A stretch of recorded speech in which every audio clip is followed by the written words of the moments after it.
¿Qué tal amigos? ¿Cómo están? Mi nombre es Nicolás Amelio Ortiz y hoy vamos a hablar sobre la película Pandillas de Nueva York, Gangs of New York de Martin Scorsese. By the ancient laws of combat, we are met at this chosen ground to settle for good and all.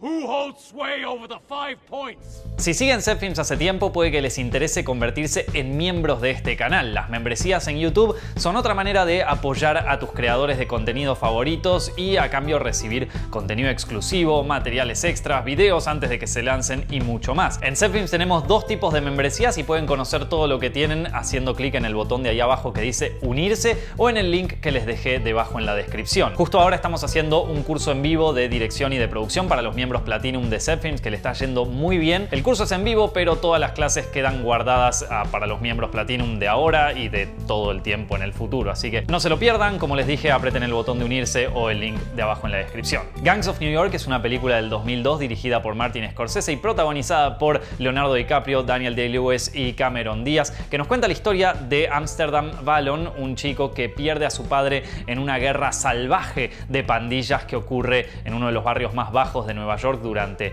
los 1800, a mediados del 1800, en un momento donde Nueva York recién se estaba construyendo como ciudad y donde la ley prácticamente no existía, donde la violencia era moneda corriente y donde los primeros asentamientos forjaban el futuro de una gran ciudad. Esta es una película que Martin Scorsese quería hacer hace muchísimo tiempo. Él, desde que era muy chico en el barrio de Little Italy en New York, notaba que su barrio era bastante distinto al resto de la ciudad en el sentido de que tenía muchos edificios viejos y que también tenía un cementerio abandonado del siglo XIX con las tumbas que ya la tierra medio que se las había tragado. Y bueno, todo esto le generó un interés por la historia de ese barrio particular de Nueva York y así dio con un libro llamado Gangs of New York que cuenta la historia de los famosos 5 Points, que es este lugar, este asentamiento en Nueva York que ocurrió durante la primera oleada inmigratoria de irlandeses, en donde, bueno, fueron a vivir las personas más pobres. Como toda ciudad portuaria en un periodo grande de inmigración, la cantidad de razas y religiones distintas sumada a la falta de ley que había en los asentamientos más pobres generó una cantidad de violencia y una corrupción que no se había visto ni documentado hasta ese momento. De hecho, los documentos históricos de Nueva York trataron mucho de ignorar esta parte y fue gracias al libro Pandillas de Nueva York, que Scorsese se enteró de aquella parte de la historia. Como les dije, Scorsese quedó fascinado y sorprendido con esta historia y la riqueza de sus personajes y quiso adquirir los derechos del libro, pero no pudo hasta mucho más adelante en su carrera. Él al principio no era un director muy conocido, no podía acceder a los derechos porque no le alcanzaba el dinero o porque simplemente no se lo querían vender. Recién después de dirigir Taxi Driver pudo adquirir los derechos del libro de Gangs of New York y la película se iba a hacer más o menos en la década del 80, pero tuvo problemas presupuestarios y no pudo realizarse. Ya había un cast y ya había todo. Se adelantó para los años 90 y tampoco pudo realizarse, también cambiando de nuevo el cast, hasta que finalmente, entrando al nuevo milenio, la película se pudo filmar. Y el rodaje fue bastante interesante porque ocurrió no en Nueva York, donde ya prácticamente todos esos edificios no existen, sino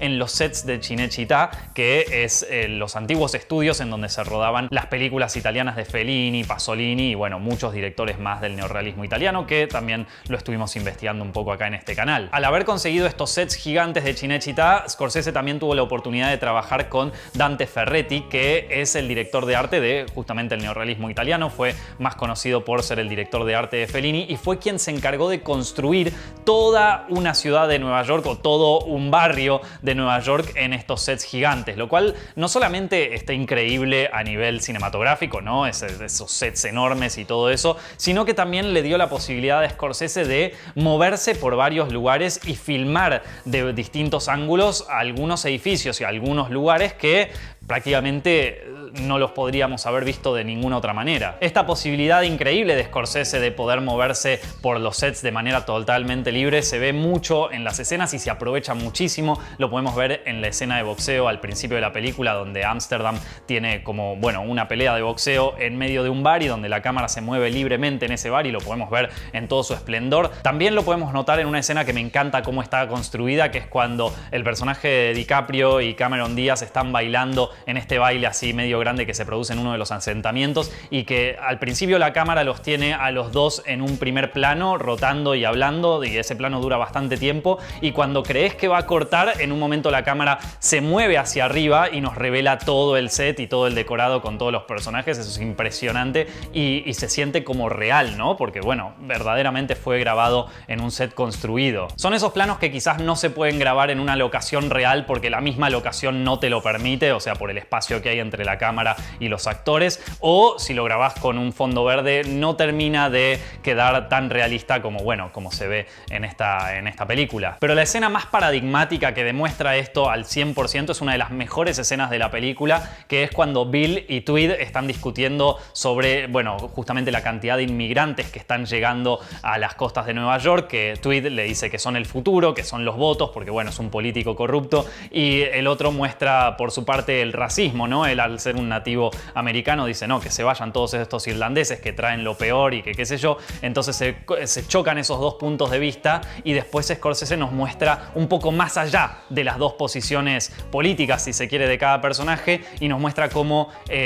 los inmigrantes que llegan enseguida son convertidos en ciudadanos y enseguida son llevados a la guerra, y así como entraron en un barco se suben a otro, y en ese mismo barco también llegan los ataúdes con la gente que murió. Prácticamente una fábrica de soldados fue esa especie de inmigración, y está como, bueno, todas las tres posiciones, si se quiere, de aquel momento en aquella época. Todo eso fue filmado en un puerto que está totalmente construido, y aparte está todo hecho en una sola toma que, bueno, de alguna manera engloba toda la situación idiosincrática de los puertos y de los barrios bajos de Nueva York en aquel momento. Está increíble. En cuanto al guión, esta película plantea dos temáticas, dos conceptos que, bueno, ya se ven bastante en la filmografía de Scorsese, tanto lo que venía haciendo antes de esta película como lo que fue haciendo después. Una de ellas es justamente la historia de venganza de este personaje de Valon tras la muerte de su padre, ¿sí? Dos personajes que chocan, y que después también está esto de la figura paterna, ¿no? De que él al principio se quiere vengar de Bill el carnicero, pero de a poco se va convirtiendo en su amigo, y ya directamente el conflicto no es tanto en cómo va a lograr vengarse de él, sino en cómo va a mantener su distancia emocional con un personaje que efectivamente le cae bien. Él en un momento tiene un monólogo donde dice que es difícil estar bajo el ala de un dragón porque se siente caliente, se siente bastante bien. Entonces se empieza a desarrollar ese conflicto verdadero que ya trasciende un poco la historia de venganza más visceral, más, bueno, más primitiva, ¿no? del personaje, y ya va hacia lo emocional, ¿no? Scorsese dice que el personaje de Cameron Díaz vendría a ser como la representación de este conflicto emocional del personaje de Leo DiCaprio, pues justamente es la que hace aflorar mayormente sus emociones, que es todo aquello que DiCaprio tiene ganas de reprimir, que tiene ganas de guardarse para poder enfocarse 100% en esto de la venganza. Y antes de seguir, les aviso que vienen spoilers de la película. Creo que todo el mundo vio Pandillas de Nueva York alguna vez, pero bueno, por las dudas, y no se la pierdan, está buenísima, es una gran película. En fin, tenemos un conflicto que arranca pareciendo un conflicto simple, ¿sí? Es una historia de venganza, la venganza pura es el único conflicto aparente de la película, pero después florece un verdadero conflicto, el verdadero conflicto del personaje, el verdadero quiebre del arco del personaje, que es justamente esto de, bueno, ¿cómo puedo hacer que mis emociones y que mi amor, casi te diría, por este otro personaje se hunda para poder finalmente vengarse? Y bueno, todo esto llega a su clímax cuando el personaje de Amsterdam descubre que este tipo, que Bill the Butcher, quizás era una de las personas que más respetaba a su padre, ¿no? Que dice que fue la única persona que va a recordar en su vida, y todo eso en una escena que aparte parece directamente un cuadro de Rembrandt. Es increíble lo bien fotografiada que está, y a partir de eso toda esta historia se va a volver muchísimo más compleja, porque bueno, los seres humanos y las emociones suelen ser complejas. A mí, si tengo algo que criticarle a la película, porque a ver, en general esta película me encantó, ¿no? Es una película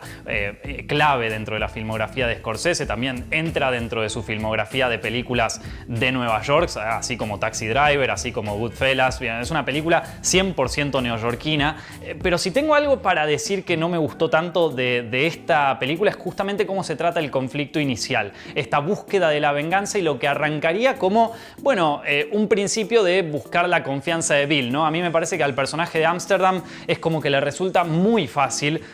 conseguir la confianza de Bill el carnicero, siendo que aparte Bill es un personaje de por sí súper desconfiado y súper como violento, ¿no? Contra los otros otros hombres y que no... Es un tipo cuya confianza no te ganás fácilmente. Entonces, a medida que va pasando el primer tercio de la película, donde el personaje, donde el primer conflicto es en realidad la venganza, digamos que no hay mucho conflicto del personaje para conseguir esto. Y yo creo que Scorsese de alguna manera lo mejoró esto en su película Los Infiltrados, en donde para el personaje principal, otra vez interpretado por DiCaprio, es mucho más difícil ganarse la confianza de estos personajes y donde todo el tiempo esta misma confianza está puesta en interrogación, ¿no? Donde todo el tiempo se duda de si DiCaprio es un infiltrado o si está bien o si está mal y bueno, le cuesta mucho más llegar al corazón de Jack Nicholson. En esta película parece que le resulta muchísimo más fácil y esa sería como la única cosa de esta película que para mí no termina de desarrollarse 100%. Bueno, tenemos por un lado esto que es el conflicto principal del personaje, que es lo que mueve la historia, y por otro lado Scorsese también marca una temática principal de la película que también se ve mucho en toda su filmografía, ¿no? Que es esto de los imperios y de los emperadores y de los grandes poderosos a los que la historia directamente los destruyó. O sea, donde lo podemos ver claramente en su última película, El Irlandés. Es una película que trabaja este tema desde un aspecto súper intimista, ¿no? Es como los personajes más poderosos de algún momento en la historia norteamericana se convirtieron en simplemente ancianos. Bueno, esta película lleva más o menos la cosa por el mismo lugar, pero nos habla un poco más de los conflictos y de las cosas que muchos consideran como las más importantes de su vida, como esas cosas al final en lo que sería el panorama general de la historia tuvieron cero trascendencia. La ciudad de Nueva York quizás fue construida por no solamente estos Five Points, estos pandilleros, sino que también fue construida por un montón de gente y de a poco estas historias de pandillas que en un momento y durante la película aparte se muestran incluso como épicas romanas, te diría incluso, ¿no? Hay una escena donde está Daniel Day-Lewis ahí en el bar con todas las mujeres y todo y parece poco menos que el César ahí en su propio palacio, en su propio imperio, que bueno, que en realidad si bien pertenecen a un microcosmos en el que todos los personajes tienen a estos de dioses y de gente poderosa,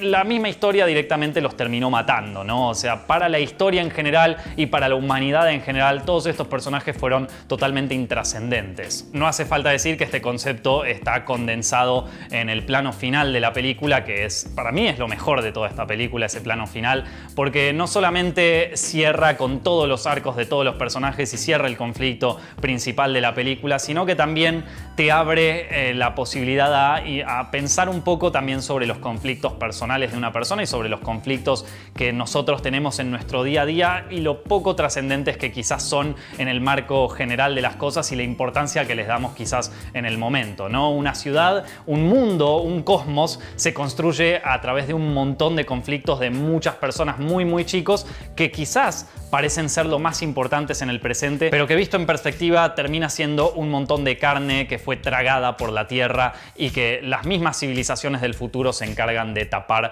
con nuevos edificios y con nuevas ideas. Cuando el Boss Tweed le habla sobre el futuro a Bill el Carnicero, a quien tanto rechazo le genera esta idea, quizás jamás imaginaría que ese mismo futuro no solo se iba a encargar de tapar y de destruir a Bill el Carnicero, sino que también lo iba a destruir a él, ¿no? Y a toda su idea de corrupción y de mantenerse en el poder. De hecho, la misma historia, o sea, todo esto de Gangs of New York existió en la vida real. Está súper exagerado porque en ese momento los mismos libros y todo exageraban un poco lo que era la vida ahí, tanto como se exageró la historia en un montón de otros países, pero el personaje este de Tweed existió en la vida real y fue uno de los políticos más corruptos de toda la historia de Nueva York y bueno, la historia se encargó de destruirlo a él también, o sea que el futuro, viste, uno a veces se imagina que él es el futuro, pero en realidad el futuro te come vivo siempre, o sea, no hay un personaje que represente el futuro, que represente las nuevas ideas. Las nuevas ideas justamente están para dilapidar a la gente que está en el poder.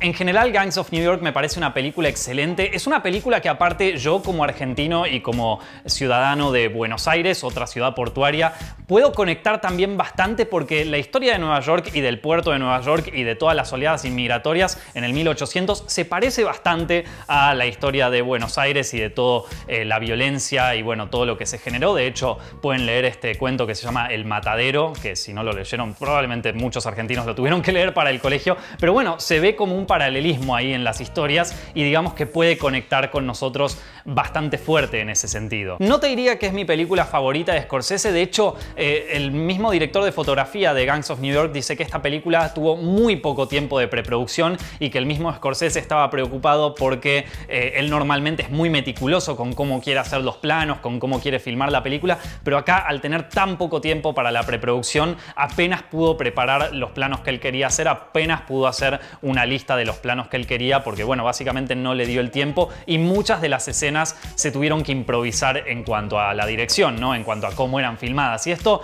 si bien, como les dije al principio, hay muchas escenas que están súper bien construidas, ni hablar de toda la ambientación, los sets, la iluminación y todo eso que es fascinante y es una de las mejores de las películas de Scorsese. Pero fuera de eso, creo que la película, en cuanto a dirección, se nota un poco que algunas escenas estuvieron un poco más liberadas al azar. No logran aprovechar en el 100% el enorme talento de este director. Pero bueno, nada, podríamos estar hablando horas sobre esta película, al igual que con cualquier película de Scorsese, pero bueno, lo vamos a dejar acá, chicos. Si les gustó este video, por favor no se olviden de dejar su like ahí abajo, compartirlo con algún amigo y suscribirse a CFilms para más sobre sus películas favoritas. Mi nombre es Nicolás Amelio Ortiz y nos estamos viendo la semana que viene.